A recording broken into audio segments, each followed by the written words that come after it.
నమస్తే welcome to Vikram TV నేను ప్రియాంక నటి జత్వాని ఇన్సిడెంట్ పై వైఎస్ షర్మిల షాకింగ్ కామెంట్స్ చేశారు.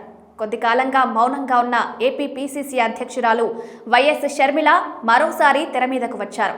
వెనక ముందు చూసుకోకుండా తన సోదరుడు జగన్మోహన్ రెడ్డిపై తీవ్ర స్థాయిలో విమర్శలు చేశారు.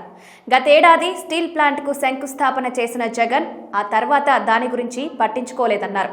ఉక్కు పరిశ్రమ నిర్మాణం పూర్తి చేయాలని వైఎస్ఆర్ జిల్లా కలెక్టర్కు వినతి పత్రం అందజేశారు. ఉక్కు పరిశ్రమపై కాంగ్రెస్ తరపు పోరాటం చేస్తామన్నారు. ఈ సందర్భంగా ముంబై నటి కాదంబరి జత్వాని వ్యవహారంపై ఆమె స్పందించారు. ఈ సందర్భంగా జగన్మోహన్ రెడ్డిపై సంచలన వ్యాఖ్యలు చేశారు. కాదంబరిని కట్టడి చేసేందుకు జగన్, సజ్జన్ జిందాల్ కలిసి ప్లాన్ చేశారన్నారు. సజ్జన్ జిందాల్ జగన్ మధ్యనున్న సాన్నిహిత్యాన్ని గొప్పగా చెప్పుకున్నారన్న షర్మిల, జిందాల్కు ఎందుకు అన్ని కోట్ల రూపాయల ఆస్తులు కట్టబెట్టారో జగన్ సమాధానం ఇవ్వాలి. కాదంబరి జత్వాని ఒక నటి, ఆమెను మానసికంగా వేధించారు.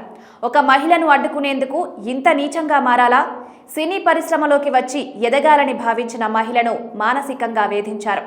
కేసు పెట్టబోతే అక్రమంగా అరెస్టు చేసి తొక్కిపడేశారు అని మండిపడ్డారు. కాదంబరి కోరుకుంటే ఆమె తరపు తాను పోరాటం చేస్తానని చెప్పిన షర్మిల, అలా అరెస్టు చేసి ఏపీకి తీసుకురావడం దుర్మార్గం.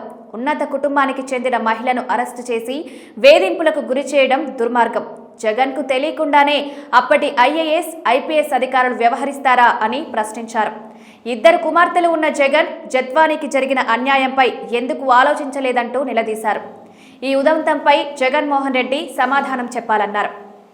ఇదిలా ఉంటే ఏపీలో సంచలనంగా మారిన గుడ్లవల్లేరు కాలేజీ ఉదంతంపై ఆమె ఆసక్తికర అంశాలను వెల్లడించారు.